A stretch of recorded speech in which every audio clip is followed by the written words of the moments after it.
was thinking October 2010, Sony announced, okay, Spider-Man 4 is out. We're going to do a reboot of this 2.5 billion sort of trilogy franchise. So with great box office comes great responsibility. I don't know whether there was a part of you who was mildly petrified, even as you kind of embraced it. Well, you know what? I was petrified, but not for the reasons of money. For me, it's more of the responsibility of the character and that symbol.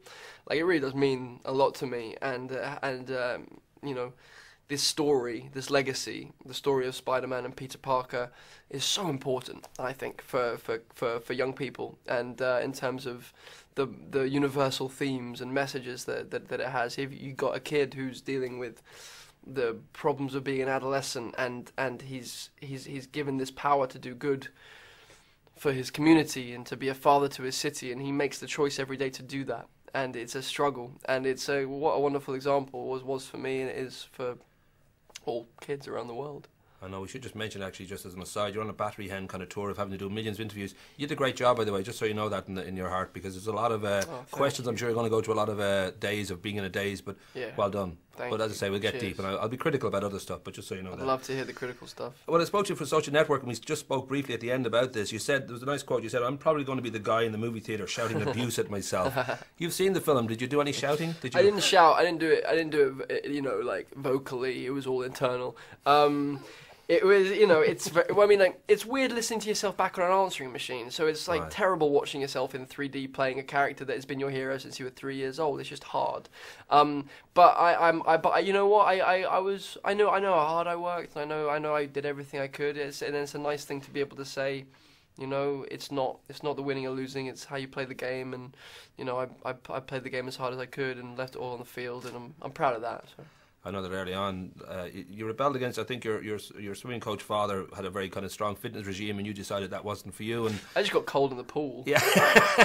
I'm just a very skinny boy. For this movie, you needed a body like mine, so there was a lot of work.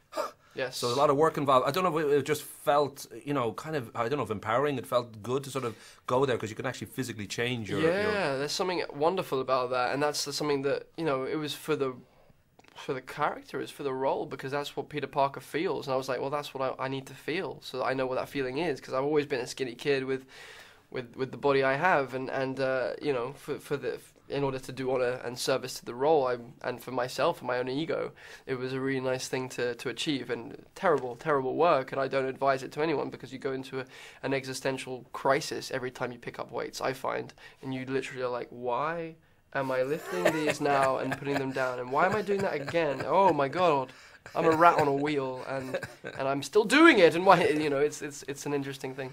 You did say too back then when I spoke to you, just at that point, because it was just still early days, Social Network was out and you'd just been announced as Spider-Man, that you'd only been papped once at an airport, and you felt it was a disgusting and horrible thing, because it just felt like a real intrusive, you know, kind of act. But now it's obviously kind of going to be there a lot more, and I don't know if that's been difficult to readjust your set to sort of get used to the possibility that wherever you step out, there's that possibility that you'll be photographed. Or yeah, it's an animal thing, and animals do adjust to their environments, and you know, like plants adjust to their environments, otherwise they'll die. So you have to come to some kind of higher understanding of it, and it's not just an animal thing. It's actually there's something spiritual about it as well, because you instead of going, oh man, this guy is really, or this woman is really ruining my day, or making me feel angry, or pulling up these things, everything is perspective. So you can then go, actually, you know what, they maybe they have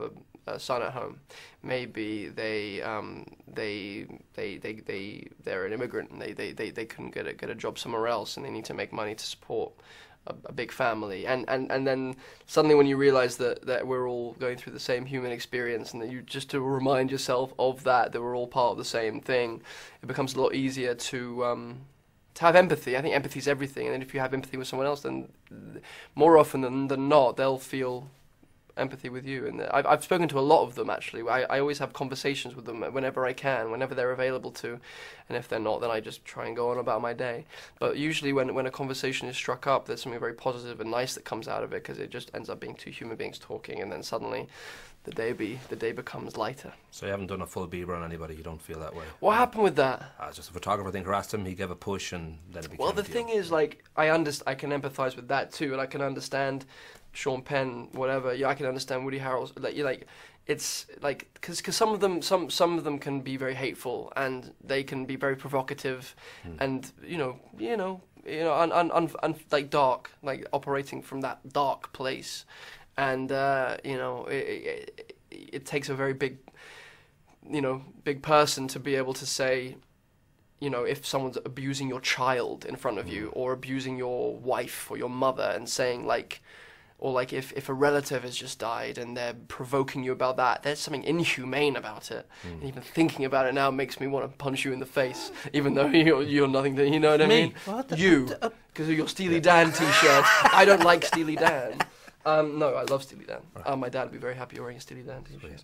I'm